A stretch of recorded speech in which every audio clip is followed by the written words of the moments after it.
사도행전 1장 6절부터 14절까지 보겠습니다. 우리 다 같이 거룩한 음성으로 합독하시겠습니다. 저희가 모였을 때에 예수께 묻자와 가로되 주께서 이스라엘 나라를 회복하심이 이때이니까 하니 가라사대 때와 기한은 아버지께서 자기의 권한에 두셨으니 너희는 알 바 아니요 오직 성령이 너희에게 임하시면 너희가 권능을 받고 예루살렘과 온 유다와 사마리아와 땅끝까지 이르러 내 증인이 되리라 하시니라. 이 말씀을 마치시고 저희 보는 데서 올리워 가시니 구름이 저를 가리워 보이지 않게 하더라. 올라가실 때에 제자들이 자세히 하늘을 쳐다보고 있는데 흰옷 입은 두 사람이 저희 곁에 서서 가로되 갈릴리 사람들아 어찌하여 서서 하늘을 쳐다보느냐. 너희 가운데서 하늘로 올라오신 예수는 하늘로 가심을 본 그대로 오시리라 하였느니라. 제자들이 감람원이라 하는 산으로부터 예루살렘에 돌아오니 이 산은 예루살렘에서 가까운 안식일에 가기 알맞는 길이라. 들어가 저희 요한은 다락에 올라가니 베드로, 요한, 야고보, 안드레와 빌립, 도마와 바돌로메, 마테와 및 알페오의 아들 야고보, 셀로신 시몬, 야고보의 아들 유다가 다 거기 있어 여자들과 예수의 모친 마리아와 예수의 아우들로 더불어 마음을 같이하여 전혀 기도에 심쓰니라. 아멘. 말씀을 전하기 전에 화면 좀 한번 좀 보시겠습니다. 저것은 라오콘 군상이라고 하는 기원전 1세기경에 이제 만들어진 조각품입니다. 1506년 이태리 한 농부가 자기가 경작하는 포도원에서 이제 발견한 조각품입니다. 조각품이 아주 아름답고 범상치 않아 그 당시에 교황이었던 율리우스 2세가 저 조각품을 교황청 소유로 선언합니다. 그런데 저 조각품에 애석한 것이 있다면 이렇게 번쩍 들고 있는 오른팔이 부러진 채로 발견이 되었습니다. 이 당시에 교황은 유물을 복원하는 책임자였던 그 당시에 르네상스의 3대 거장 중에 하나인 라파엘로에게 저 팔을 복원하도록 이렇게 지시를 내립니다. 이 라파엘로가 저거를 복원하려고 가만히 보다가 저 팔을 쭉 뻗은 팔로 이렇게 복원을 하려고 생각을 합니다. 그때 마침 또 한 사람인 미켈란젤로가 그 부근을 지나갑니다. 지나가는 미켈란젤로에게 라파엘로가 묻습니다. 선생님, 이 팔을 교황님이 복원하라 하는데 제가 생각할 때 팔을 쭉 뻗은 것으로 이렇게 복원했으면 좋겠습니다. 그때 미켈란젤로가 가만히 저 동상을, 저 조각품을 바라보다가 내 생각은 좀 다르네. 근육의 모양이나 여러 가지 모양을 볼 때에 저 팔은 쭉 뻗은 게 아니고 이렇게 안쪽으로 이렇게 구부러진 것 같은 모양을 하여야 저 근육과 맞는 것 같네라고 이렇게 조언을 합니다. 그런데 이 라파엘로가 자기 고집대로 팔을 쭉 뻗어서 이렇게 복원을 했습니다. 그리고 400년이 지났습니다. 1505년 그 여러 어떤 그 잡동사니들의 무더기 가운데서 팔이 한 짝 조각품이 발견이 됐습니다. 근데 그 조각품은 바로 이렇게 팔이 구부러진 그러한 이제 조각품이었습니다. 범상치 않게 여긴 사람들이 그 팔을 갖다가 저 라오콘 군상의 그 오른쪽에 갖다 대니까 딱 정확하게 들어맞았어요. 다시 말하면 나중에 400년 후에 발견된 이 오른팔이 바로 저 부러진 팔이었던 것입니다. 400년 전에 그때 저 팔은 이렇게 구부러진 것이 맞겠소라고 주장했던 미켈란젤로의 주장이 딱 들어맞은 것입니다. 그래서 여러분이 이렇게 보시면 다른 데보다도 제가 저거 책에서 이렇게 찍은 사진인데요. 이렇게 다른 데보다도 특별히 이게 오른팔 쪽이 색깔이 조금 다른 것을 이렇게 보시게 될 것입니다. 거기에 이게 절단면이 이렇게 있는데 그것이 그래서 쭉 뻗은 팔로 복원됐던 팔을 잘라내고 저것을 다시 붙여서 지금 바티칸 박물관에 보관하고 있습니다. 중요한 사실은 이 당시에 미켈란젤로는 기본이 튼튼했던 사람입니다. 그는 10살 때부터 시신을 수십 구를 해부하고 살펴서 근육의 조직과 뼈의 형태를 연구했던 아주 기초가 튼튼했던 그러한 조각가였습니다. 그래서 그가 만든 여러 조각품들을 보면 아주 살아있는 생동감 있는 듯한 이 근육의 형태를 우리가 확인할 수가 있습니다. 기본이 실력이에요. 누가 저 사람 실력 있느냐를 볼 때 지금 현재 우리가 학교 다닐 때도 벼락 공부를 합니다. 벼락 공부한 거는 그 다음날 시험 끝나면 다 잊어먹어요. 문제는 뭐냐? 기본입니다. 실력자는 누구냐? 기본이 튼튼한 사람이 실력자입니다. 신앙의 실력자가 누굽니까? 신앙의 실력자는 갑자기 호로로 불 붙었다 확 식어버리는 사람이 아니라 기본이 튼튼한 사람입니다. 기본이 튼튼할 때에 우리가 어떠한 풍파에도 어떤 어려움 가운데서도 힘들고 어려움 가운데서도 그걸 딛고 일어설 수가 있는 것입니다. 오늘 성경에는 주님의 제자들의 모습이 나옵니다. 이 주님의 제자들은 3년 동안 주님과 동고동락했던 사람입니다. 심지어는 3년 동안 주님으로부터 직접 가르침을 받았던 사람들입니다. 그뿐입니까? 그들은 각동각처로 주님이 파송하셔서 복음을 증거하고 돌아오면 그들에게 적절한 피드백까지 주님께서 주셨던 그러한 아주 철저하게 훈련받았던 제자들입니다. 그것뿐 아니라 오늘 본문을 배경으로 한다면 부활하신 주님도 직접 만난 사람들입니다. 더 이상 무엇을 바라겠습니까? 그들이 이제 주님도 직접 만나고 그렇기 때문에 그들은 충분한 주님으로부터 직접 배운 지식과 또는 충분한 훈련과 또 충분하게 그들이 어떤 경험한 그런 경험과 또는 살아계신 다시 부활하신 주님까지 보았으니 그들에게 무엇이 부족함이 있겠습니까? 더 이상 그들은 두려움이 없었습니다. 이제 당장 뛰어나가서 주님의 명령하신 대로 복음을 전하고 하나님 나라를 확정하기를 열이 붙어서 당장 튀어나갈 그런 용기와 의욕을 가지고 있었습니다. 그때에 주님께서 무슨 일인지 그들의 사역을 멈추게 합니다. 오늘 4절에 보면 사도들과 같이 모이사 저에게 분부하여 가라사대 분부했습니다. 예루살렘을 떠나지 말고 내게 들은 바 아버지의 약속하신 것을 기다려라. 열심히 해라. 목숨을 걸고 주의 일을 감당해야 된다. 최선을 다해야 된다. 끊임없이 훈련하셨던 주님께서 그 오합지졸과 같은 그 제자들, 심지어는 주님을 배신하기까지 하고 또는 주님을 팔아먹기까지 하고 했던 그런 제자들의 모습 가운데에서 이제 이들이 아주 왕성하게 뜨거운 마음을 가지고 이제 정말 주님의 일을 좀 감당해 보려고 하는 이 순간에 주님이 그들을 멈추게 세웠다 이 말이. 왜 주님께서는 그들을 그렇게 멈추게 세우셨을까요? 그리고 그것뿐이 아니라 그분은 그들을 멈춰 세운 이후에 그들 앞에서 호련히 승천하셨습니다. 성경의 표현은 승천인데 이들 앞에서 보면 호련히 떠나버리셨습니다. 얼마나 황망한 일입니까? 그들이 생각할 때는 그들은 이제까지 주님과 함께 3년을 다니면서 주님만 계시면 다 된다고 생각했던 사람들이에요.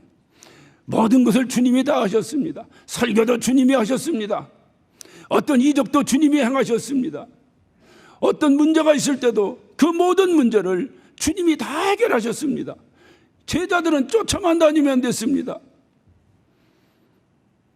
그랬던 이 제자들, 그것뿐이 아닙니다. 그들은 다 그런 건 아니지만 대부분이 갈릴리 어부 출신들입니다. 그 당시에 최하층민인 어부들이었습니다. 아무것도 실력도 없고 능력도 없고 빽도 없는 사람들입니다.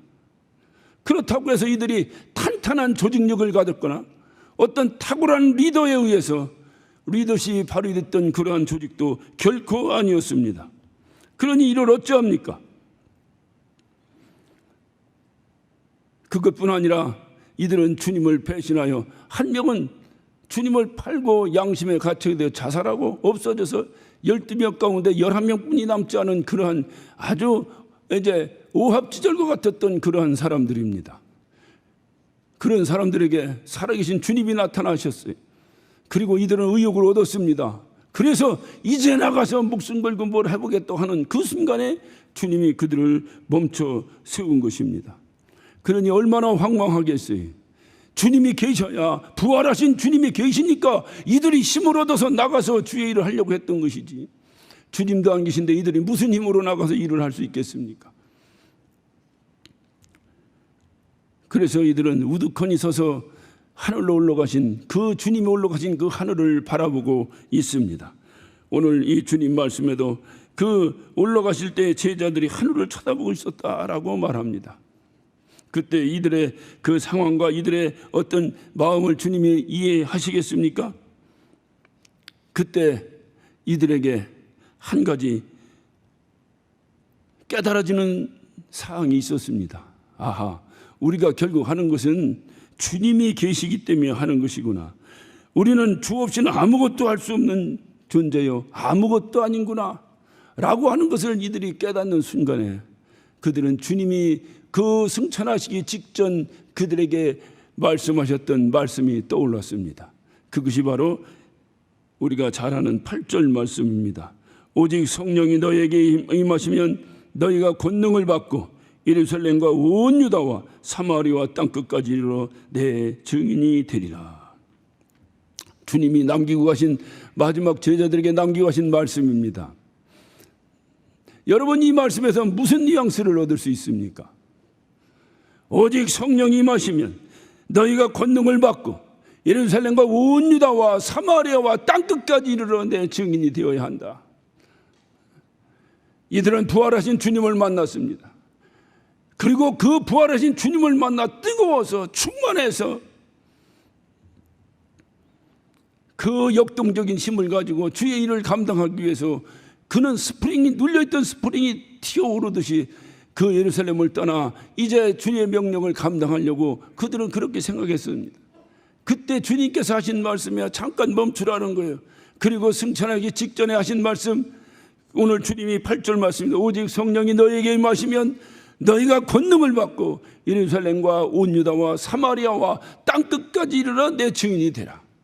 무슨 뉘앙스가 있겠습니까? 니들 용기로 되는 것이 아니라는 거예요. 니들 마음에 어떤 생각으로 되는 것이 아니라는 거예요. 니들의 결단으로 되는 것이 아니라는 거예요. 주님 말씀하십니다. 하나님이 함께 하시지 않으면 안 된다는 거예요. 너희가 스스로는 아무것도 할 수 없다는 거예요. 그러기에 너희는 움직이지 말고 오직 성령이 너에게 임할 때까지 너희는 여기서 스탑하라는 것입니다. 아무것도 할 수 없을 때, 우두커니 하늘로 올라가신 주님만을 바라보며 황망해 있을 때 그들이 깨달은 것입니다. 그래, 내가 목숨을 내놓으려고 한 것도, 내가 열심히 주의 일을 감당하려고 한 것도, 내가 최선을 다해서 주의 일을 하려고 했던 것도 다 주님이 내 곁에 계셨기 때문이었구나. 주님이 호련히 올라가 버리시니 금방이라도 주님 어느 때 이게 되는 것입니까 하고 그 어떤 호기를 부렸던 제자들이 황망한 마음에 우두커 있어서 승천하신 주님만을 바라보며 멍하니 서 있을 그때 그들이 깨달은 거야. 아하, 그래서 주님이 마지막 이 말씀을 하셨구나. 다른 일 하지 말고 오직 성령이 너에게 임하시면, 그래, 우리의 힘으로는 아무것도 할 수 없구나. 주 없이는 아무것도 할 수 없구나. 나는 아무것도 아닌 존재구나. It's nothing. 아무것도 할 수 없다. 나는 아무것도 아니구나. 이때에 주님이 말씀하신 거예요. 주님의 말씀이 들어오기 시작했어요. 그래서 주님이 말씀하시는 것이구나. 성령이 너에게 임하기 전에는 여기서 한 발자국도 움직이지 말아라. 니들 의욕 가지고는 절대로 되지 않는다는 거예요. 이것을 철저히 이들은 깨달았습니다. 그리고 제자들은 이 말씀을 뼈저리게 깨닫는 순간에 그는 한 가지를 결단합니다. 그것이 바로 이제 12절부터 주님 이제 말씀에 기록되어 있습니다. 바로 그들이 그것을 깨달은 다음에 그 감람산에서 내려왔습니다. 그리고 예루살렘에 갔습니다. 11 제자는 약속된 장소인 마가의 다락방에 들어갔습니다. 그리고 여러분 13절에 나오는 11 제자의 이름들이 명단이 나옵니다. 그것뿐만이 아니라 그 근처에 같이 있던 120문도도 함께 그곳에 들어갔습니다. 그리고 그들이 깨달은 대로 그들은 힘써서, 오늘 주님 말씀대로 표현을 그대로 하면 전혀 기도에 힘쓰더라. 전혀 기도에 힘쓰니라. 아무것도 할 수 없다고 깨닫는 순간 그들은 전적으로 주님을 붙잡을 수밖에 없었던 것입니다. 주 없이는 할 수 없음을 알았습니다. 이제 그런데 그 주님이 승천하셨고 내 곁에 없습니다. 그때 주님이 말씀하셨습니다. 내가 너에게 하나님의 영을 부어 줄 테니 그 하나님의 영이 너와 영원토록 함께할 것이다. 이 사실을 부여잡은 그들은 힘써서 기도하기 시작했습니다. 힘써서 기도한 그들에게 엄청난 일이 벌어졌으니 주님이 약속하신 성령이 오순절 마가에다가 다락방에 임했던 것입니다. 그 이후로 이들은 결코 한낱 갈릴리 그 호숫가에서 고기나 잡던 무능한 어부들이 아니었습니다. 그들은 더 이상 오합지졸이 아닙니다. 더 이상 의심하고 배신하고 팔아버리고 부인하고 이러한 자들이 결코 아니었습니다. 그래서 여러분 사도행전 그 4장 13절을 보면 그 베드로의 설교를 듣고 그 설교를 듣던 사람들의 평가가 나옵니다. 저희가 베드로와 요한이 기탄 없이 말함을 보고 그 본래 학문 없는 범인으로 알다가 이상히 여기며 또 그 전에 예수 함께 있던 줄도 알고, 그들이 원래가 학문이 없던 그냥 범인 일반인으로 알았는데 그들에게서 엄청난 역사의 어떤 이제 메시지가 선포되기 시작했습니다. 그는 말씀을 증거할 때마다 4장 8절을 봅니다. 이에 베드로가 성령이 충만하여 가로되, 성령이 충만하여 말씀을 증거한 거예요. 그러니까 그 듣던 사람이 본래 학문이 없는 사람들이었는데 이상하다. 어떻게 저렇게 능력 있는 말씀을 증거하는가? 여러분, 말씀 증거가 뭐라고 생각하십니까? 성경은 말합니다. 성령이 충만하여 가로되. 감히 그 말씀을 거역할 수 없는 말씀이 선포됐다는 거예요. 성령이 충만하여 가로되. 사도행전은 끊임없이 성령이 충만. 자, 4장 31절 빌기를 다음에 모인 것이 진동하니 무리가 다 성령이 충만하여 담대히 하나님 말씀을. 성령이 충만하여 하나님께서, 우리 주님께서 이 땅에서 마지막 승천하시면서 제자들에게 하신 말씀, 내 용기로 되지 않는다, 내 결단으로 되지 않는다, 내가 어떤 내 기분으로 그것이 되는 것이 아니요 내 생각으로도 결단코 되는 것이 아니다. 오직 성령이 너에게 임하셔야 내 증인이 될 수 있다. 주님, 내가 당신 부활하신 것도 봤는데 왜 증인이 못 됩니까? 여러분이 죽인 예수를 하나님이 사흘 만에 살리셨습니다. 내가 눈으로 봤는데 왜 못합니까? 그러나 주님은 그들의 그 의기를 스탑시켜버립니다. 어찌 보면 김 빠지게 하면 안 되는 거예요. 내가 열심히 하려고 했는데. 여러분, 사도행전 16장에도 사도 바울을 통해서 이와 비슷한 역사가 또 기록되어 있습니다. 그는 힘쓰고 애써서 아시아 쪽으로 복음을 증거하려고 몸부림치며 준비했습니다. 제2차 전도여행은 아시아 쪽이다. 그때 예수의 영이 그를 가로막았다라고 성경은 기록하고 있습니다. 그리고 마게도니아로 그의 2차 전도여행이 옮겨집니다. 내 생각으로 하는 것이 아니. 문제는 뭐냐? 오늘 우리에게도 주의 영이 우리의 길을 인도하십니다. 문제는 그 주의 영의 인도함에 순종하느냐, 아니면 여전히 내 생각으로 하느냐, 그것이 문제예요.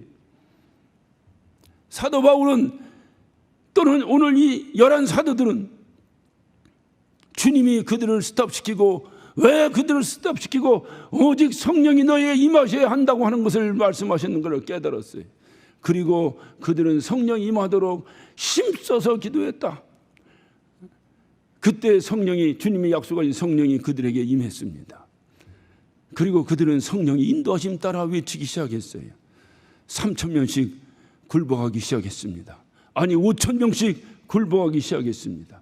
그렇게 해서 그 유명한 이 땅의 최초의 교회인 예루살렘 교회가 세워졌습니다. 여러분, 교회가 뭐라고 생각하십니까? 오늘날 흔히 그런 얘기들을 해요. 교회가, 내가 교회인데 왜 자꾸 모이라고 하느냐. 자기 지혜는 상당히 지혜로운 사람들 같은데 주님의 심정을 모르는 거예요. 여러분, 자식들 다 뿔뿔이 흩어져 놓으면 마음이 좀 불안하시죠? 명절 때 되니까 흩어졌던 잘 때 다 모이니까 좋으시죠? 고린도서 3장 16절은 이렇게 말합니다. 너희가 하나님의 성전인 것을 알지 못하느냐? 너희 안에 하나님의 성령이 계심을 알지 못하느냐? 다시 말하면 우리 안에 하나님의 성령이 우리 안에 거하신다면 우리는 거룩한 하나님의 성전입니다. 그 각각의 성전이 모여서 에클레시아를 이뤘으니 그것을 우리는 교회라고 말합니다. 각각의 하나의 성전은 주님과의 1대1의 관계는 할 수 있을지 모르지만 주의 일을 감당하기에는 참으로 어려운 거예요. 그래서 주님이 모여서 하라는 거예요. 함께 힘을 합쳐 하라는 거예요. 그래 에클레시아가 이루어진 거예요. 서로 나 혼자 하면 하다가 의욕이 떨어지면 그냥 주저앉아 버려요. 여럿이 함께 하면 내가 주저앉아 있는데 누가 나를 일으켜 세워주십니다. 격려합니다. 사랑합니다. 서로 정을 나눕니다. 그래서 굳건한 힘이 되는 거예요. 그래서 주님은 이 땅에 교회를 세우셨는데 그 교회의 기초는 성령입니다. 성령이 이 땅에 임하시니 교회가 세워진 거예요. 그래서 이들은 힘써서 기도했어요. 이 세상에 이들은 더 이상 한낱 그냥 몇 가지 기독교의 교리나 성경의 가르침을 듣고 깨달았답시고 그래서 내가 하나님의 어떤 자녀여 천국 티켓을 획득했다고 하는 자부심을 갖고 있던 그런 무능한 그리스도인이 결단코 아닙니다. 이들은 드디어 우리 주님의 통치를 받기 시작했고 주님의 나라의 백성으로서 하나님의 자녀로서의 그런 삶을 살기 시작했던 것입니다. 그래서 이들을 통해서 그 어떠한 핍박이 와도 어떤 어려움이 와도 그들은 목숨을 걸고 그리고 복음을 증거하기 시작했습니다. 사도행전 역사는 이렇게 말합니다. 그들이 가는 곳마다 도시가 어편다운됐다. 뒤집어졌다. 그런 역사가 사도행전의 역사예요. 왜 그렇게 됐습니까? 만약에 그들을 1장 4절에 주님께 스탑시키지 않고 그냥 내버려 뒀더라면 그들의 모습은 어떤 모습이 되었을까요? 말로는 목숨을 내놓고 말로는 어떤 경우든 내가 주님의 증인이 되겠다고 팔팔 뛰었겠지만 어떤 어려움이 닥쳤을 때 자기 생각대로 되지 않았을 때에 그들은 주저앉고 말았을 것입니다. 이게 아군이라는 것이요 참 이게 신기합니다. 함께일 때는 목숨 거는 우리 같은 아군인데 시험 들면 이게 천하의 원수가 되네. 이게 문제예요. 이게 문제. 그래서 한 팀이 된 사람들은 절대 흩어지면 안 돼요. 만약에 이들이 그때 그냥 나갔더라면 주님이 스탑시키지 않냐고 그냥 나갔더라면 이들에게 당한 초대교회 역사가 얼마나 비참한 초대교회 핍박의 역사였는가는 여러분이 잘 아실 것입니다. 그 핍박 가운데 이들이 견뎌낼 수 있었겠어요? 그런데 이들에게 성령이 임했어요. 그리고 성령이 충만했어요. 다시 말해 성령이 그들을 지배했다 그 말입니다. 그래서 무슨 말을 해도 무슨 행동을 해도 성령이 충만하여 가로되 사도행전 6장에 최초의 안수집사가 세워졌을 때도 첫 번째 조건이 뭡니까? 성령이 충만한 자를 뽑으라는 거예요. 왜? 그 자가 하나님의 심정으로 하나님께 붙잡혀서 일을 할 수 있기 때문에 그렇다는 거예요. 성령이 충만하지 않으면 자기 생각대로 한다는 자기 생각이면요 각각이 10명이면 10생각으로 바뀌기 때문에 다툼이 안 일어날 수가 없어요. 그래 기도하는 거예요. 어떻게 성령 전혀 기도에 힘쓰더라. 성령이 충만해지니 그 일반 학문이 없는 범인 같았던 사람들이 그 예루살렘 도시를 뒤집어 엎어버렸어요. 가는 곳마다 뒤집어 엎어버렸어요. 한 번 설교하니 3,000명씩 들어왔습니다. 무슨 아름다운 무슨 인문학으로 설교한 것도 아닙니다. 무슨 아름다운 미사오구를 사용해서 설교한 것도 아닙니다. 너희가 죽인 예수를 하나님이 살리셨다. 오히려 잘못 들으면 그들이 시험 들 정도의 설교를 외쳐댔어요. 그들을 향해서 너희가 예수를 죽였다는 거예요. 여러분 유럽에서 왜 유태인들이 그렇게 이제 멸시를 받고 조롱을 받고 무시를 당했는지 여러분 아시죠? 저들이 예수를 죽였다는 거예요. 허울 좋게 나치 히틀러도 유대인들을 그렇게 학살하고 그렇게 무시할 때 당위성을 그렇게 주장했습니다. 저들이 예수를 죽였다는 거예요. 예수를 죽였다. 그런데 초대교회 때는 너희가 죽인 예수를 하나님이 살리셨더라고 그렇게 강력하게 외쳐대는데도 성령의 뜨거운 폭발적인 역사 앞에 굴복하고 그들은 시험 들지 아니하고 그대로 3,000명씩이나 또는 5,000명씩이나 들어와 그 어마어마한 예루살렘 교회를 세웠습니다. 어떻게 생각하십니까? 주님께 왜 그들을 스탑시켰는지. 그는 가는 곳마다 큰 역사를 이루고 가는 곳마다 교회가 세워지고 가는 곳마다 복음이 증거되고 가는 곳마다 하나님의 역사가 일어나고 그리고 그토록 주님이 원하셨던 하나님 나라가 확장되어 나가기 시작했습니다. 그게 초대교회의 역사예요. 콜로세움의 원형 경기장에 그 사나운 사자밥이 되는 한이 있더라도 그들은 복음 증거함을 그치지 않았습니다. 왜 그랬을까요? 자기 생각 같았으면 그쳤겠어요? 안 그쳤겠어요? 우리 생각으로 살아가는 우리 입장에서 너무나 잘 알지 않습니까? 결론을. 그런데 그들은 그치지 않았어요. 왜 그치지 않았습니까? 성령이 그들을 이끌었기 때문에 그칠 수가 없었어요. 그래서 그 완악했던 로마를 완전히 뒤집어 복음의 도시로 만들어버렸던 것입니다. 이것이 바로 주님이 그들을 스탑시킨 중요한 이유입니다. 저는 오늘 여러분에게 간절한 마음으로 도전합니다. 이 동일한 사도행전의 역사가 오늘 이 시대를 살아가는 개혁 성락교회 저와 여러분에게 그대로 재현되시기를 원합니다. 그것이 바로 그리스도인입니다. 그것이 재현되지 않는다면 우리의 미래는 누구도 보장할 수 없을 것입니다. 성경은 그것을 가르치고 있어요. 성령이 충만하게 역사하니 그 범인 같았던 학문 없었던 그들의 메시지를 듣고도 3,000명씩 굴복했다는데요. 여러분 어느 것을 선택하기를 원하십니까? 오늘 이 시간 주님의 명령이라고 그리고 우리는 어찌하든지 아름다운 교회 좋은 교회를 세워보겠다고 의욕을 가지고 힘차게 일어선 저와 여러분 주님께서 잠시 스탑 그리고 오직 너에게 성령이 임하시면 권능을 받고 예루살렘과 온 유다와 사마리아 땅끝까지 이르러 그때서나 내 증인이 되어야 될 것이라고 말씀하신 주님의 음성이 저와 여러분의 심령을 때리시기를 예수 이름으로 축원합니다. 이것이 기본이에요. 신앙의 기본입니다. 우리나 2000년 전에 그 제자들이나 무엇이 다릅니까? 우리에게도 언젠가는 신처럼 여겼던 우리의 지도자가 있었습니다. 그의 말이라면 모든 것이 다 되는 줄 알았고 그리고 그 말에 순종만 하면 우리는 최고의 신앙인 줄 알고 그렇게 살았습니다. 그리고 정신없이 최선을 다하여 헌신하여 세계 최대 예배당도 건축했습니다.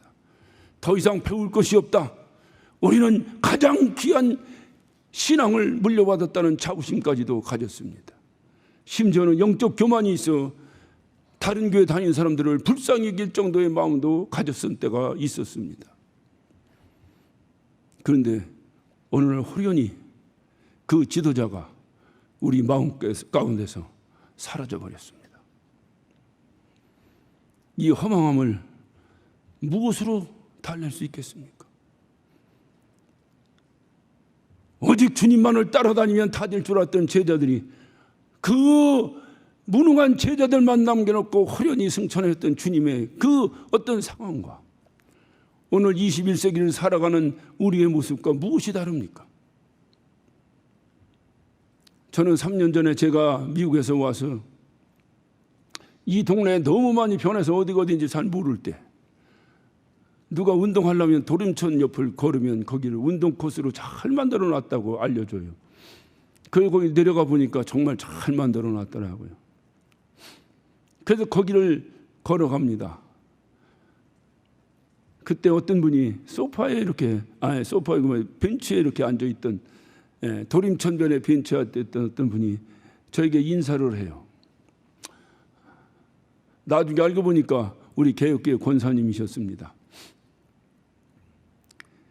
이래서는 안 되는데, 이래서는 안 되는데 넉넉한 얼굴로 저를 바라보며 멍하니 쳐다보셨던 그 권사님의 얼굴을 제가 잊을 수가 없습니다. 얼마나 황망했으면 저 권사님의 얼굴이 저랬을까. 우리만 황망한 것이 아니라, 나만 황망한 것이 아니라 저 권사님 얼마나 황망했으면 저런 얼굴하고 나를 쳐다볼까. 이제 어찌 해야 되겠습니까? 우리도 역시 제자들과 같이 우리로서는 아무것도 할 수 없다. 주 없이는 아무것도 할 수 없다. 주님이 함께 하셔야 된다. 정말로 나는 아무것도 아니다라고 하는 것을 우리가 깨닫는 순간 그저 한 줌의 흙일 뿐이지 내가 무엇을 할 수 있겠는가. 이제 주님이 마지막 남기고 가신 주님의 말씀, 내가 아무것도 아니라고 깨닫는 그 순간에 나에게 다가오는 오늘 이 말씀, 오직 성령이 너에게 임하시면 너희가 권능을 받고 예루살렘과 온 유다와 사마리아와 땅 끝까지 이르러 내 증인이 되어야 된다. 이 말씀이 오늘 이 아침에 저와 여러분 가운데 새롭게 들립니다. 이제 우리는 어찌해야 되겠습니까? 주님께서 마지막 남기고 가신 이 말씀에 주목하고 그리고 오로지 우리 신앙의 기본으로 돌아가야 될 것입니다. 신앙에는 기교가 필요가 없어요. 기교를 배우려고 하지 마세요. 신앙은 기본입니다. 기본이 실력자입니다. 기본으로 돌아가는 거예요. 특히 우리가 섬겼던 교회는 어느 교회보다도 성령운동을 하던 교회입니다. 기본으로 돌아가야 될 것입니다. 성령 충만한 교회가 되어 주님의 명령을 완수해야 될 것입니다. 얼마 전에 아프가니스탄에서 390명을 난민이 아닌 특별 기여자라고 하는 어떤 그 명예를 주고 그들을 구출해서 왔습니다. 대한민국 공군기가 그 먼 곳까지 출동해서 한 명도 예외 없이 다 구출해 그래서 태우고 이제 우리나라로 돌아왔습니다. 특별 기여자라는 거예요. 대한민국 공관에서 일했거나 여러 가지 부속 시설에서 일을 했던 사람들, 거기에 남겨놓으면 심한 고난과 고초를 당할 수밖에 없는 사람들, 앞날이 암울한 사람들, 느닷없이 몰려닥친 텔레반에 의해서 앞길이 막막했던 그들에게 특별 기여자라고 하는 명목하에 대한민국 공군기가, 태극기의 마크를 딱 딴 공군기가 그 먼 곳 아프가니스탄까지 날아가서 그들을 태우고 왔습니다. 여러분 그 장면을 보면서 자랑스럽지 않던가요? 야, 우리나라가 이 정도냐? 특별 기여자기 때문에. 누구나 다 싫고 온 것이 아니라 특별 기여자기 때문에 당연히 그런 대우를 당연히 받아야 된다. 누구 하나 그들을 데리고 오는데 누구 하나 반대한 국민이 있습니까? 간혹 기독교계에서는 또 이슬람 사람들이 들어오니 이거 어떻게 해야 되는가라는 우려를 한 그런 분들도 몇 분 계셨습니다만, 어떤 분들은 390명 가정수레겸을 대략 한 100가정 정도 될 텐데 한국교회 100교회가 모여서 그들의 생활을 책임진다면 그들의 영혼도 우리가 책임질 수 있지 않겠느냐라고 주장했던 분들도 계세요. 저는 그들에게 박수를 보냅니다. 그게 먼저 된 자에 해야 될 일이에요. 특별 기여자이기 때문에 그런 대접을 받았습니다. 제가 20여 년 전에 미국에 처음을 가서 이제 미국에서 이제 눌러 살아야 되니까 신분을 바꿔야 됩니다. 그래서 제 비자 타입을 바꿔야 되는데 그게 쉽게 바꿔주질 않아요. 여기 영사관에서 한번 받은 비자를 가지고 나가 바꾼다는 게 쉽지 않습니다. 그런데도 그걸 받아야 되는데 그걸 바꿔야 이제 우리 가족도 들어오고 나도 거기서 사역을 감당할 수 있습니다. 그래서 한국까지 또 들어오려니까 너무 경비도 많이 들고 너무 멀고 어려워요. 그래 가까운 멕시코에 갔습니다. 그때 갈 때 저하고 같이 동행했던 사람이 하나 있는데 30살 초반에 이제 형제였습니다. 그런데 그 형제는 저와 뭐 처지가 비슷합니다. 한국에서 대기업 다니다가 IMF 때문에 잘려가지고 그래서 홧김에 미국에 왔다는 거예요. 홧김에 왔는데 살려니까 그도 비자를 바꿔야 될 거 아닙니까? 그러니까 저와 똑같은 처지가 됐어요. 한 비행기를 타고 멕시코에 갔습니다. 갔는데 확률적으로는 저는 종교 비자로 바꿔야 되니까 서류에 하자가 거의 없어요. 왜냐하면 내가 목사고 지금 사역을 감당하니까. 문제는 뭐냐? 제가 개척한 교회를 통해서 그걸 받으려고 하니까 제가 그때 개척해서 뭐 1년도 안 된 교회니 뭐 교회 역사로 보나 교회 규모로 보나 재정적인 규모로 보나 그 교회에서 나를 스폰서 쓴다는 것이 그게 이민관이 볼 때 이해가 되겠습니까? 이제 그거 하나만 넘어가면 저는 뭐 아무런 뭐 서류에는 하자가 없어요. 제가 신학을 전공했고 목사가 되었으니 전혀 서류에는 하자가 없습니다. 그런 단지 한 가지, 저를 스폰서서는 LA 성락교회라고 하는 교회가 너무 1년도 안 된 아주 미약한 교회이기 때문에 그 교회에서 나를 스폰서 쓸 수 있느냐 없느냐를 이제 그 이민관이 판단하는 거예요. 그래서 저는 제 나름대로 준비했습니다. 아니 작은 교회라도 담임 목사는 있어야 되는 거 아닙니까? 만약에 전도사를 한다면 그건 100% 잘렸을 거예요.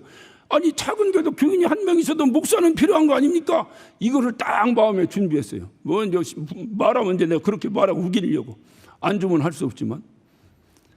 그런데 옆에 같이 가던 그 친구는 저보다 확률이 상당히 저조해요. 제가 볼 때 이 친구는 그냥 뭐 홧김에 그냥 관광 비자 가지고 들어왔다가 이거를 바꿔야 되는데 하니까 뭐 자기가 목사도 아니고 뭐 바꿀 방법이 없는 거예요. 그러니까 학교 간다고 유학비자로 바꾼다는 거예요. 31살 먹었습니다. 학교도 탄탄하게 어떤 무슨 연방정부의 무슨 정식 허가가 난 일반 학교도 아니고 주정부 허가 난 미국에는 불법 학교는 없습니다. 다 미국은 다 이렇게 뭐 신고제로 학교가 시작되기 때문에 어느 학교나 있어요. 그런데 그런 학교 뭐 이름도 없는 그런 학교에 내가 유학한다고 거기서 입학 허가서를 떼어가지고 가니 누가 봐도 이민관이 바보요? 딱 봐도 이거는 뭔가 이건 아닌 것 같다. 누구나 그렇게 생각할 수밖에 없습니다. 서류가 아무리 합법적이라도 느낌이라는 게 있는 거잖아요. 그래서 이 친구는 확률이 거의 없어요. 저는 확률이 그래도 50%는 있어. 그것만 넘어가면 저는 되는 거예요.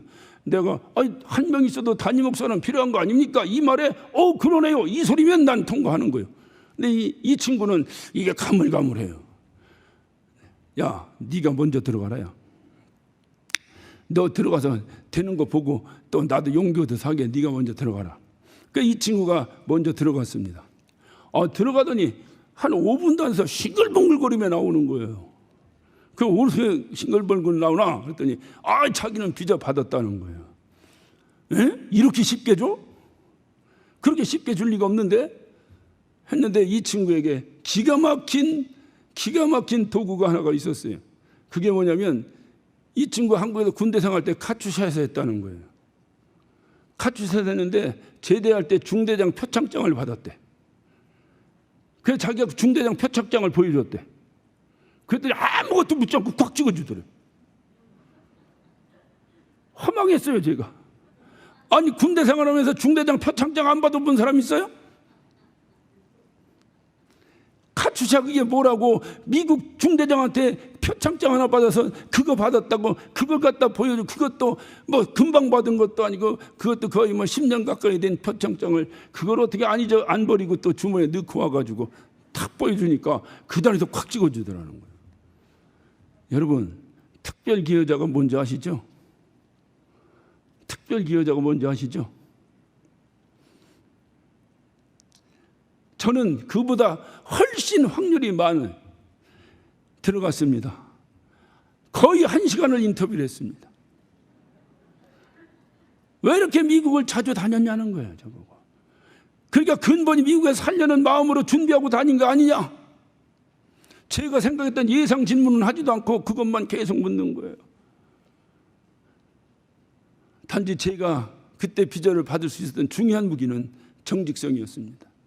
조금도 거짓말 없이 언제 들어와서 언제 나가고 언제 들어와 언제 나가고 언제 들어와 언제 나가고 언제 들어와 언제 기억나는 대로 한 10여 번 왔다 갔다 한 것을 다 증언했습니다. 그 사람이 쭉 보더니 나보고 이렇게 하더라고요. 그러더니 그저서 찍어주더라고요. 1시간 후에 진땀 쭉 빼고 나왔습니다. 그 친구는 좋아가지고 싱글벙글거리는데 쭉 빠져나와. 안 됐냐고. 됐다고. 야, 그런데 어떻게 너는 금방 나온다는 1시간 걸렸냐. 그랬더니 이 친구가 나는 중대장 표창이 있다고. 한국군 중대장 표창은 쓸모없는데 카투사 중대장 표창이라고 다 그걸 들고 자기는 중대장 표창장 받았다고. 특별 기여자라는 것이 그런 대접을 받습니다. 특별 기여자니까 특별히가 떠서 우리도 타보지 못한 공군 특별히가 떠서 그들을 싣고 옵니다. 저는 그 상황을 보면서 한 가지 저에게 꿈이 하나 있어요. 도전이 하나 있어요. 야, 내가 이 땅에서는 특별 기여자가 못 돼도 야, 하늘나라의 특별 기여자 한번 돼보자. 동의하시면 아멘 하십시다. 이 땅에서는 비록 빌빌거리고 이리 치고 저리 치고 손가락질 받고 뭔 소리 듣고 다녀도 하늘나라에서 특별 기여자 한번 돼보자. 주님이 인정하는 특별 기여자 돼보자. 나의 모든 허물도 덮어질 것이고 그냥 도장이 콱 천국 입성 도장이 찍힐 것이다. 우리도 주님 나라의 특별 기여자가 한번 돼봅시다. 그렇게 되기 위해서는 오늘 주님은 말씀하십니다. 잠깐 너희 하는 일을 멈추고 오직 성령이 너희에게 임하시면 권능을 받고 예루살렘과 온 유다와 사마리아와 땅끝까지 이르러 내 증인이 되어야 할 것이다. 주님의 이 말씀 앞에 귀를 기울이셔야 돼요.